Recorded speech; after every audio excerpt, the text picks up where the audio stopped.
할렐루야, 반갑습니다. 출이집트기 모세가 창세기, 출애굽기, 레위기, 신명기 5가지 토라라는 성경을 한 권으로 만든 그 책 중에 중요한 내용을 담고 있습니다. 하나님께서는 이스라엘 백성들을 요셉이라는 하나님께서 세우신 귀한 아들을 통하여서 구원하시기 위해서 요셉을 이집트 땅으로 보내었습니다. 그걸 보내신 그 요셉을 통해서 그가 총리가 되었고, 가나안 땅과 이집트 땅 가운데 가뭄이 심하게 되자 그때 그들을 구원하기 위해서 오늘 말씀 가운데 함께 나와 있던 야곱의 아들들 12아들과 함께 70명이나 되는 사람들이 이집트로 옮겨지게 되었죠. 그 이후로 400년이라는 시간이 지났습니다. 그 지나는 시간 동안에 요셉을 알지 못하는 왕이 세워지고 그 왕으로 인해서 이스라엘은 핍박을 받게 되었습니다. 근데 그 과정 가운데 하나님께서는 아브라함과 약속하신 대로 이제 이스라엘을 구원하기 위해서 계획을 실행해 나가시는 그 장면이 오늘 말씀 가운데 있는 것이죠. 그때 그 선택받은 사람이 누구입니까? 모세입니다. 그 요셉을 알지 못했던 왕이 수많은 아이들을 죽이려고 하였지만 하나님의 은혜 가운데 구원받았고 애굽의 공주의 아들이 되었습니다. 그 아들이 된 이 모세는 40세가 될 때까지 이집트의 학문을 배우게 되었죠. 정치학, 경제학, 군사학, 사회학, 군중학, 천문학, 축성술, 수사학, 그리고 애굽의 신학까지 배웠을 것입니다. 자, 이렇게 말씀드리는 이유가 40세라는 이 기한 동안에 하나님께서는 모세로 하여금 많이 세상의 것들을 배우게 하셨다는 것을 말씀드리기 위한 것이죠. 그리고 40세가 되었을 때는 이미 애굽에서도 인정받는 사람으로서 여러 가지 일들을 감당하고 있었을 것입니다. 그런데 그는 이미 그 자신이 히브리인인 것을 알고 있었습니다. 그리고 히브리인으로서 그는 자신의 동족을 구원하고자 하는 마음이 있었습니다. 그리고 어느 날 자기 동족을 괴롭히는 사람을 죽이게 되었고, 그것이 탄로가 나게 되자 그는 두려움 가운데 광야로 쫓겨가게 되었습니다. 그리고 광야로 간 모세는 그곳에서 가정을 꾸리고 이제 80세가 된 시점이 바로 오늘 말씀이죠. 모세는 광야에서 어떠한 삶을 살았겠습니까? 그는 굉장히 일반적인 삶을 살게 되었습니다. 굉장히 평범한 삶을 살게 되었다는 것이었습니다. 그런데 오늘 말씀 가운데 그때 하나님께서 모세를 부르시는 것을 보게 됩니다. 말씀 3장 1절 보시면 모세가 자기 장인 어른인 미디안 제사장 이드로의 양떼를 치고 있을 때였습니다. 모세는 그 이드로의 딸이었던 시보라와 같이 결혼을 하였고 그리고 양을 치었고 그 일상생활을 누리고 있었던 상황이었습니다. 그런데 그가 어느 날 호렙이라는 신의 산이라고 불리는 호렙에 이르게 됩니다. 그런데 거기서 한 가지 이상한 장면을 보게 됩니다. 바로 떨기나무가 타지 않고 있는 것을 보게 되었다는 것이었습니다. 떨기나무는 굉장히 흔한 나무입니다. 특별한 나무가 아닙니다. 모세에게 있어서만큼은 그가 양을 치고 있었기 때문에 그는 언제든지 밤때 날씨가 춥고 하지만 양들을 치려고 할 때 흔히 옆에 있는 나무들을 꺾어서 불을 떼었을 것입니다. 그 중 하나가 떨기나무였던 것이었습니다. 호렙산이라는 것, 모세가 40년 동안 처음 도착한 곳이었을까요? 그렇지 않습니다. 그가 수없이 방문했던 산이었을 것입니다. 어쩜 그가 불이 타지 않는 그 나무 또한 그가 수없이 보았던 나무였을 것이었습니다. 그런데 그가 익숙했었던 그 상황 가운데, 익숙한 곳, 익숙한 상황 가운데 갑자기 이상한 장면을 보게 되는 것이었습니다. 떨기나무가 불에 타지 않고 있는 것이었습니다. 모세는 이상한 마음이 들었습니다. 왜 저것이 타지 않을까? 자연스럽게 타야 되는 상황 가운데 왜 자연스러운 일들이 일어나지 않을까? 그때 하나님께서 모세를 부르십니다. 하나님께서 우리를 언제 만나 주실까요? 우리는 특별한 시간, 특별한 장소를 생각합니다. 하지만 오늘 말씀 가운데 보시는 것처럼 하나님께서는 굉장히 평범한 시간, 일상 가운데 하나님께서는 그를 불러주시는 것이었습니다. 그런데 그 평범한 곳, 평범한 시간이 하나님이 임재하시자 모세와 하나님이 만나는 그 시간은 하나님의 계획하심 가운데 가장 알맞는 시간이 되었고요. 그 장소는 하나님께서 모세를 만나려고 준비하신 거룩한 곳이 되었습니다. 일상의 평범한 시간, 일상의 흔하고 늘 만났던 그 시간인데 하나님이 임재하시자 그 시간은 평생 가운데 모세 가운데 잊지 못하는 시간과 장소가 된 것입니다. 크로노스, 일반적인 시간이 아니라 카이로스, 하나님의 특별한 시간이 되었던 것입니다. 언제? 일상생활 가운데 그가 늘 보았고 늘 머물렀었던 그곳이 하나님이 머무시자 특별한 곳과 특별한 시간이 된 것입니다. 오늘 이 시간, 여러분이 있는 이 시간이, 여러분이 앉아있는 그 좌석이 하나님이 임재하시는 거룩한 곳이 되시기를 예수님의 이름으로 축복합니다. 이따 은혜 많이 받으셨다고 해서 좌석을 그대로 가져가시거나 걸어가시면 안 되겠죠. 예전에 제가 섬겼던 교회의 권사님께서는 늘 그 자리만 사수하시는 거예요. 권사님 왜 꼭 그 자리를 앉으셔야 됩니까? 자기가 그 자리에서 은혜를 많이 받았다는 거예요. 동의하시는 분들 많이 있으시죠? 늘 그 자리에 앉아 계시는 분들이 계십니다. 새벽기도 가시면 보이지 않아도 알아요. 저 집사님 저기 계시는구나. 은혜 받는 자리가 있는 거죠. 하지만 또 하나 가져가지 마시고요. 그 은혜의 자리를 돌아다니시면서 다른 분들도 그 자리에 앉아서 은혜 받을 수 있도록 하시기를 축복합니다. 모세를 부르신 하나님께서 두 가지를 오늘 말씀 가운데 말씀하십니다. 첫 번째는 가까이 오지 말라라는 것입니다. 하나님께서는 모세를 부르셨습니다. 모세를 부르시기 위해서 계획하신 가운데 있는데 가까이 오지 마라라고 하셨습니다. 그 이유는 바로 네가 있는 그곳이 거룩한 땅이기 때문이다. 거룩하다라는 이 단어, 카도슈라는 이 히브리어 단어는 굉장한 중요한 신적 의미를 담고 있죠. 구별되어 있다는 신적 의미를 담고 있습니다. 여러분, 이집트의 문화 가운데 오랫동안 살았던 이 모세에게는 이것이 어떤 의미로 다가왔을까요? 모세가 40년 동안 보았고 생각하고 경험했던 것은 무엇이겠습니까? 세상에 그 이집트의 신들을 제물로 드리고 그들을 위해서 화려한 공간과 화려한 춤과 그 제물들과 화려한 옷들로 인해서 그들의 신들에게 드렸던 제사들을 기억할 것입니다. 그들의 그곳을 그들은 세상 사람들, 즉 하나님을 믿지 않는 그 이방신들을 믿었던 이집트인들은 거룩한 곳, 제단이라고 이야기하면서 그곳에서 온갖 추악하고 악한 이방신들을 섬겼던 곳들을 행했을 것입니다. 그곳을 거룩하다라고 이야기를 했을 것입니다. 그런데 하나님께서는 거룩한 곳이라고 얘기하는 그곳이 굉장히 아무렇지 않은 일상생활 가운데 흔한 그곳을 주님께서는 거룩하다라고 말씀하신 것입니다. 모세는 깨달았을 것입니다.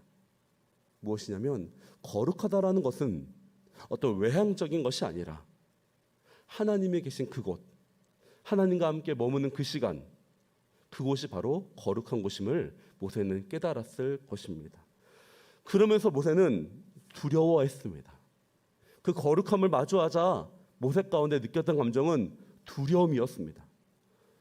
왜 모세는 두려웠을까요?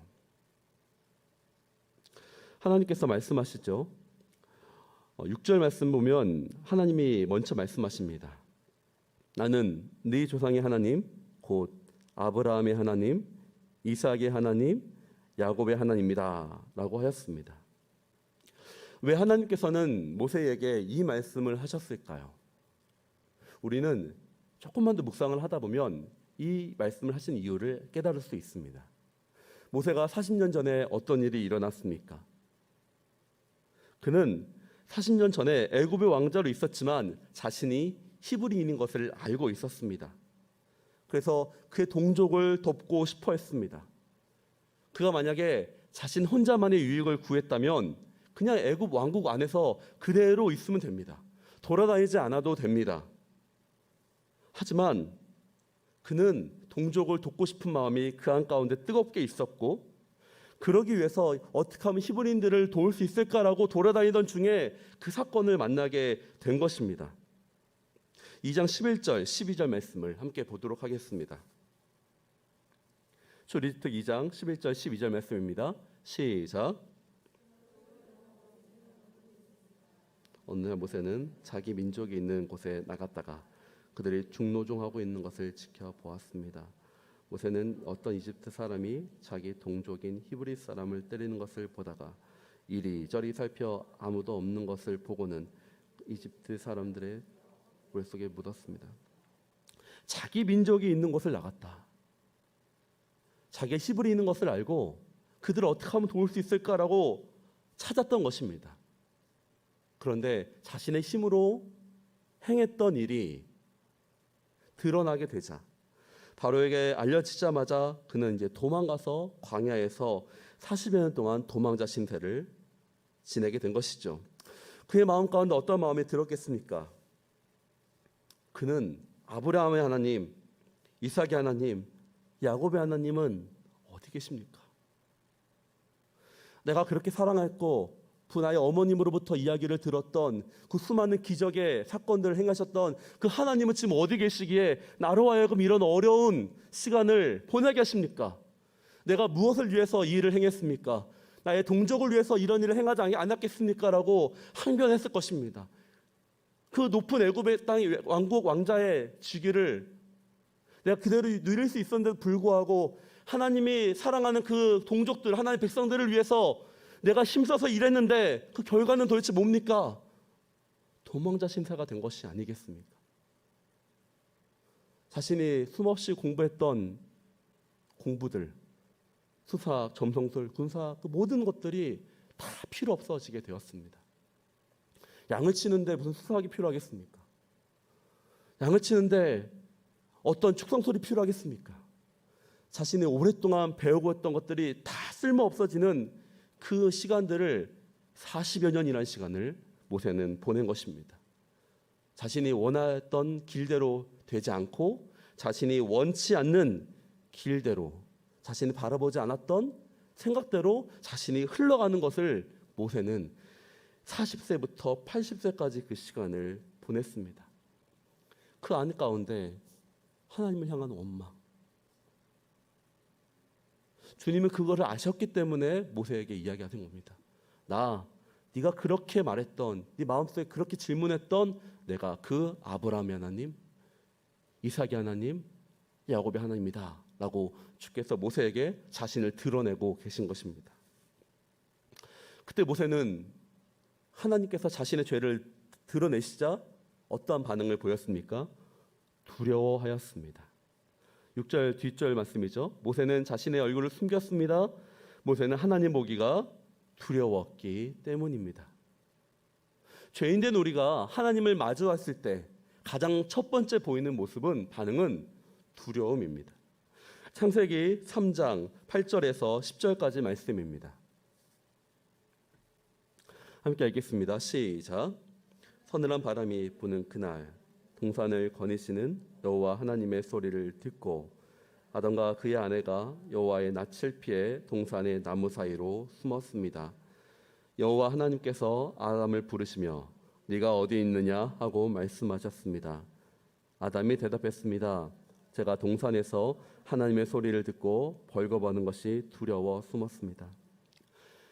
가장 처음에 창조되었던 아담, 인간의 가장 표본이죠. 아담도 가장 그가 먼저 죄를 지었을 때 반응이 두려워 숨는 거였습니다. 모세가 하나님을 두려워 숨는다는 것은 당연하죠. 왜냐하면 인간은 하나님 앞에서 죄를 지으면 두려움을 느끼기 때문입니다. 그 앞에 피하고 싶기 때문입니다. 그 이유는 우리가 하나님의 영광 가운데 그의 거룩한 빛 가운데로 죄인의 모습 그대로 나아갈 때에 우리 인간은 죽게 되기 때문입니다. 죽음이라는 두려움이 있기 때문에 우리가 하나님 앞에 나아가지 못하는 것입니다. 우리가 죄인이기 때문이죠. 모세는 어떤 죄의 모습을 가지고 있었습니까? 그는 왜 하나님 앞에 두려워하였던 것입니까? 모세는 자신의 힘으로 동족을 구원하고자 하는 열정과 기준이 있었습니다. 어느 순간인지 모르겠지만 모세의 마음 가운데서는 하나님께서 이미 비전을 주었습니다. 일찍이 그의 민족을 사랑하는 마음을 주었던 것이었습니다. 그래서 그는 알게 모르게 아까 우리 앞절에서 말했지만 사람이 있는지 없는지 보고 그 일을 행했죠. 그것이 단 한 번에 이루어진 것은 아니었을 것입니다. 수없이 그는 그의 위치 가운데서 자신이 할 수 있는 최대로 히브리인들을 도왔을 것입니다. 그런데 자신의 생각과 자신의 방법으로 한 것, 그것이 결과가 옳지 않은 방법으로 나왔던 것입니다. 그의 마음 가운데 아까 말씀드렸던 것처럼 지혜와 힘을 다해서 자신의 최선의 노력을 다해서 하나님의 일을 위해서 자신에게 주어진 사명을 최선을 다해서 자기 힘으로 했지만 결국 결과는 도망가서 매일매일 양의 똥을 치고 똥이나 치우고 버리고 왔다 갔다 젖을 짜고 아침에는 일어나서 따가운 햇빛 가운데 앉아있고 밤에는 맹수가 오나 안 오나 하는 그 관찰하다가 집으로 돌아오고 잠자고 먹고 싸고 평범한 생활, 자신이 절대로 생각하지 않았던 그 일들, 무의미한 일들이 끊임없이 자기가 하게 된 것입니다. 얼마나 비참했겠습니까? 자신의 열정, 자신의 힘, 그 40년 동안 배웠던 것은 다 사라져버린 것이죠. 난 지금 뭐 하고 있나? 난 지금 왜 여기 있나? 나에게 주신 그 뜨거운 열정은 다 어디로 갔는가? 하나님이 계시는가? 나에게 이 마음을 주신 것도 하나님 맞는가? 나는 왜 지금 여기서 이렇게 있는가라고 모세가 그런 죄를 지었던 것입니다. 자신의 힘과 자신의 노력으로 하는 것들, 그것이 죄인 것이죠. 하나님을 찾기보다는 자신의 노력대로 이루어지지 않는 상황 가운데 그 원망을 타인에게 돌리는 것, 그 원망을 하나님께 돌리는 것, 그것이 죄인의 모습입니다. 바로 이스라엘 민족들이 가나안 땅에 이를 때 광야에서 했던 모습들이 똑같은 모습이 아닙니까? 자신이 원하는 대로 물이 나오지 않고 자신이 원하는 대로 먹을 것이 나오지 않자 그들의 입술 가운데서는 불평과 불만이 나오기 시작했습니다. 하나님께서는 그거를 원치 않으셨습니다. 왜냐하면 주님의 뜻은 분명히 있으셨는데 주님의 뜻을 기다리지 못하고 주님의 뜻을 참지 못하고 그들의 입술 가운데 원망과 불평이 있었기 때문입니다. 누구 때문에? 너 때문에, 모세, 너 때문에 내가 이렇게 된 거야. 하나님 당신 때문에 내가 이렇게 됐습니다. 아론 너 때문이야. 끊임없이 타인을 비판하는 그 모습. 이 모습이 언제부터 나온 것입니까?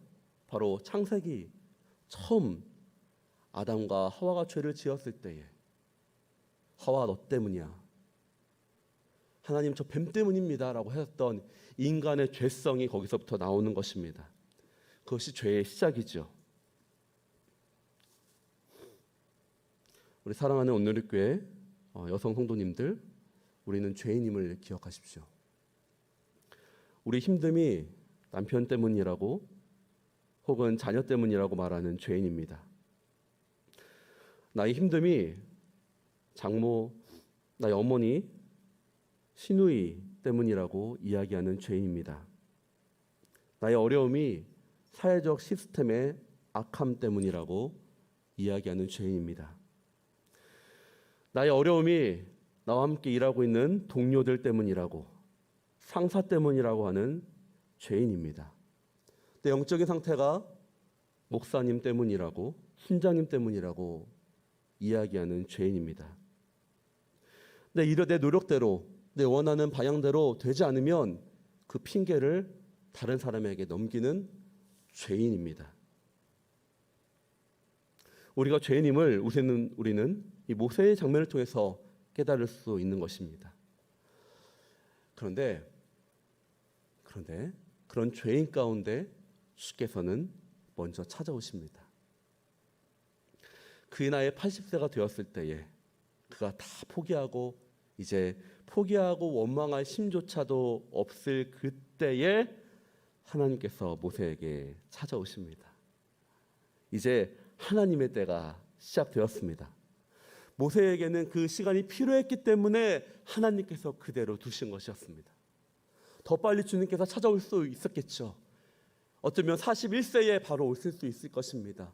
그가 광야에 나가자마자 하나님께서 호렙산 가운데 부르셔가지고 모세야 걱정하지 마라. 내가 너희에게 놀라운 일을 행할 것이니까 넌 앞으로 40년 동안 잘 견뎌 하실 수 있습니다.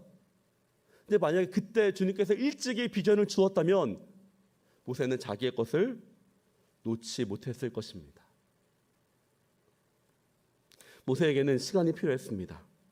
자신의 갖고 있었던 힘을 다 내려놔야 되는 시간이 필요했습니다. 그 이유는 하나님께서는 모세에게 특별한 사명을 맡길 수 있는 계획을 가지고 있었기 때문입니다. 하나님께서는 모세로 하여금 이집트를 구원하기 위해서 모세를 왕으로도 만들 수 있었습니다. 하지만 그렇게 하지 않으셨죠. 하나님의 계획은 다른 계획이 있었기 때문입니다.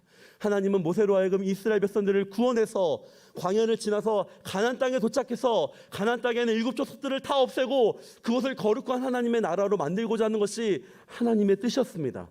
그런데 그러기 위해서는 그 불평과 불만과 어려움을 계속해서 토로하고 있는 이스라엘 백성들을 이끌 수 있는 자가 필요했는데 그 사람은 온전히 하나님 앞에 순종된 사람, 온전히 하나님 앞에 엎드릴 수 있는 사람이 주는 필요했습니다.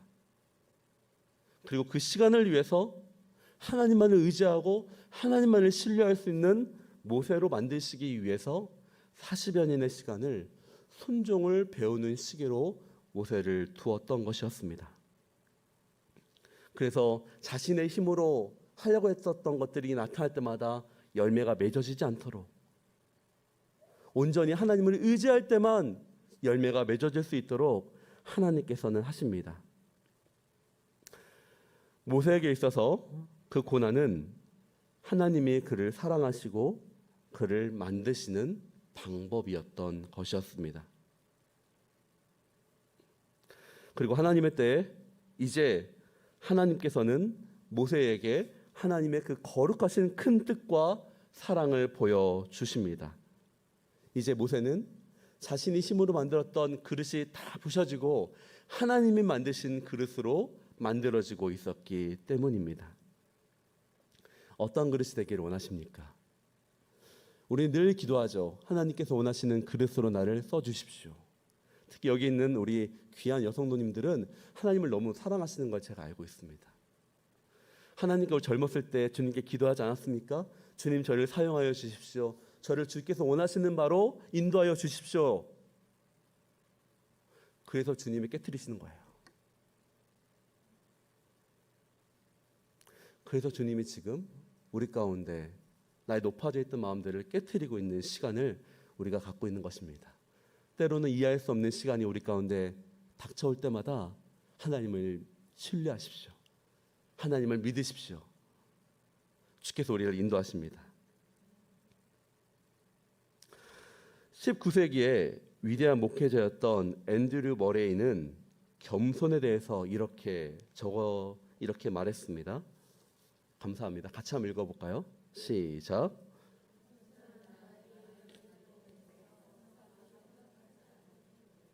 아멘. 요즘 제가 빌립보서 강의를 이제 어제 마쳤는데요. 제가 이 강의를 돌아보면서 제 마음 가운데서도 굉장히 가장 남는 것이 겸손이라는 단어였습니다. 자신에게 일어난 일에 대해서 하나님께서 주권적으로 일하셨다는 것을 믿고 받아들이는 태도이죠. 바울에게 있어서는 태도이고 그리스도인들에게 겸손이란 그 마음을 가져야 되는 말인 것입니다. 우리에게도 이런 겸손의 마음이 있기를 축복합니다. 그래야지 내가 죄인임을 온전히 받을 수 있는 것입니다. 자, 주께서 우리에게 손을 내미시면서 말씀하시는 두 번째입니다. 내 신을 벗어라. 이 말은 신발을 지금 벗으라는 뜻이 아니죠. 이 말은 대표성을 뜻합니다. 어떤 뜻을 뜻합니까? 네가 나의 종이다라는 뜻입니다. 제가 결혼에 대해서 결혼을 하고선 크게 깨달았던 깨달음이 있습니다. 어느 날 제가 이제 아내에게 신발을 사주고 싶었습니다. 그래서 신발을 사주겠다라고 하니까 싫다는 거예요. 그래서 왜 내가 사주겠다 싫다는 건 왜 그러니까 신발, 옷, 머리, 백 세트래요. 한 가지가 아니라 이거 세트라고 하는 겁니다. 신발을 사주고 싶은 마음은 알겠지만 이게 같이 가야 된다는 거죠. 이게 대표성이구나. 근데 모세에게 신이 그런 의미였습니다. 이 당시에 이집트의 문화 가운데 종은 그의 주인께 나아갈 때 신발을 벗고 주인 앞에 나아가야 되었습니다. 그 문화를 누구보다 모세는 잘 알고 있었고 하나님께서 모세에게 그 말을 하시는 거죠. 모세야, 너는 내 종이 되어라. 종처럼 내 앞에 엎드리고 나에게 순종하라. 네 권리를 다 포기하라 라고 주님께서 모세에게 이야기하는 것입니다. 만약에 40년 전에 모세가 가장 힘이 많고 가장 능력이 많고 모든 능력을 할 수 있을 때 그때 하나님께서 모세에게 이야기했었다면 모세야 내 종이 되어라 그러면 모세가 어떤 대답을 했을까요? 네 주님 제가 제 뜻대로 할 테니까 주님이 저를 이제 도와주시기만 하면 되십니다. 제 계획대로 이제 이스라엘 백성들을 만들 것입니다. 이스라엘 백성들을 이끌 것입니다. 그러니 이제 제가 생각한 대로 주께서 이제 저를 도와주시면 됩니다. 왜? 내가 갖고 있는 능력은 최고였고 갖고 있는 지식과 문화와 모든 것들을 나는 알고 있었던 사람입니다라고 모세는 그렇게 이야기했을 것입니다. 하나님께서는 그걸 원치 않으셨던 것이었습니다.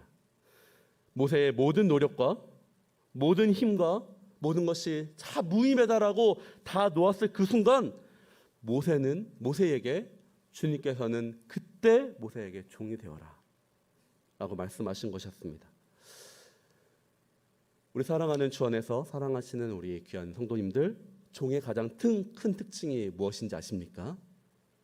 바로 책임이 없다는 거예요. 종은 책임을 지지 않는 것입니다.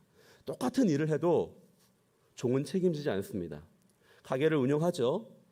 종업원이 똑같이 캐셔 일도 할 수도 있겠고 종업원이 여러 가지 주인이 할 수 있는 일들을 대신할 수 있습니다. 그런데 절대로 종은 책임지지 않습니다. 종은 단지 주인이 시킨 일을 잘했는지 잘 못했는지를 거기에 대해서 평가를 받는 것이지 종 자체가 그 일에 대한 책임이 없는 것이죠. 그 책임은 주인에게 있는 것입니다. 하나님께서는 모세에게 이렇게 말씀하시는 것입니다. 모세야, 이제까지는 네 힘으로 네가 책임지려고 했지. 아니라 이제 이 일은 내가 주인이고 내가 책임질 것이다. 내가 이끌 것이고 그 결과를 온전하게 나에게 맡겨라. 물론 이 말 이후에 7절부터는 모세는 자기는 그럴 종도 안 된다라는 그런 변명을 하는 것 장면들이 나옵니다. 하지만 여기서 우리가 집중해야 될 것은 하나님께서는 모세에게 종이 되라고 하시면서 네가 책임지는 것이 아니다. 내가 책임질게라고 모세를 계속 설득하고 있는 그 하나님의 따뜻한 마음, 그 사랑의 마음, 그것을 우리는 봐야 되는 것입니다. 그리고 지금 우리에게도 주께서는 말씀하고 있는 것입니다. 우리는 하나님을 사랑합니다. 특히 여기 있는 많은 분들은 하나님을 너무 사랑하는 것을 느껴집니다. 어떻게 보면 하나님을 너무 사랑하기 때문에 주께서 말씀하신 대로 내 남편에게 순종하고 싶고 내 자녀를 주의 말씀대로 키우고 싶고 일터에서는 올바른 신앙인으로 살고 싶고 관계 맺는 사람들로부터는 신앙인으로서 칭찬받고 싶고 일터에서는 상사에게 온전히 존경받고 교회에서는 열심히 주신 사역을 잘하고 싶은 마음이 우리 마음 가운데 가득할 것입니다. 근데 그 모든 것들이 힘들어요. 잘하고 싶은 마음이 힘듭니다. 오히려 더 순종하고 싶은데, 하나님을 더 사랑하기 때문에 더 열심히 하고 싶은데 안 됩니다.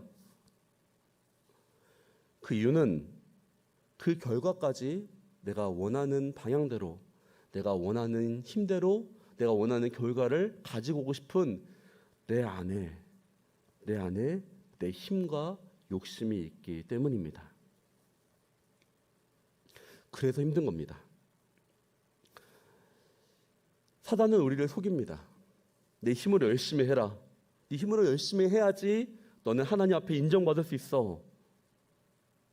하지만 하나님은 그렇게 말씀하지 않습니다. 사단은 하와에게 속이듯이 끊임없이 우리에게 조용히 속삭일 것입니다. 우리 마음 가운데 자기가 책임지라고 할 것입니다. 그러지 마십시오.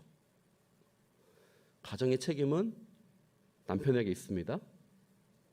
책임지지 마세요. 넘기세요. 그것이 성경적입니다. 왜 본인의 가정의 결과와 힘을 우리 어머님들 스스로 지려고 하십니까? 성경에서는 남의 가정의 머리가 아버지로 되어 있습니다. 그리고 아버지의 머리를 예수 그리스도라고 되어 있습니다. 근데 사단은 그것을 계속해서 꼽니다. 네가 책임지라고 합니다. 네가 열심히 해야지 가정이 산다고 합니다. 어머니가 살아야 가정이 삽니다. 아멘? 맞습니다. 어머니가 살아야지 가정이 삽니다. 하지만 그 책임은 남편과 하나님이 지시는 것입니다. 우리가 잘못하면 속습니다. 그래서 우리가 자꾸만 짐을 지려고 합니다. 하나님은 짐을 내려놓으려고 하는데 우리는 그 짐을 자꾸만 지려고 하는 겁니다. 그래서 주님께서 우리에게 말씀하시는 것입니다. 마태복음 11장 28절 가운데 있는 이렇게 말씀을 하고 계십니다. 다 같이 읽도록 하겠습니다. 시작.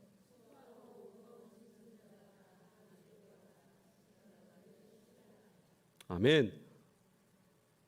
혹시나 내 힘으로 지금 하나님의 주신 마음을 실천하고자 하는 마음들이 있으십니까? 아니, 내가 원하는 대로 방향대로 잘 안 된다고 해서 고통받고 계신 분들이 계십니까? 주께서 말씀하십니다.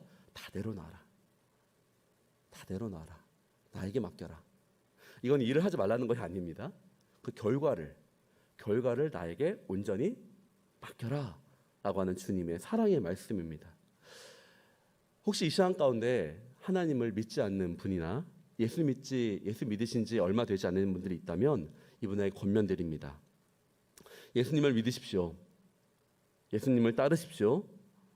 그럴 때 하나님께서 우리를 붙들어 주시고 예수님께서 우리의 주인이 되어 주시면서 하나님께서 우리의 진정한 아버지가 되어 주실 것입니다.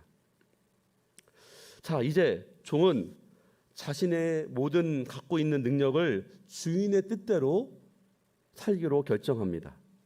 내게 주신 재능, 경험, 시간, 관계, 재정 모든 것들이 하나님의 복음을 위해서 그리고 생명을 살리는 일을 위해서 사용할 수 있도록 자신을 내어드립니다. 이것이 바로 종의 중요한 모습이죠.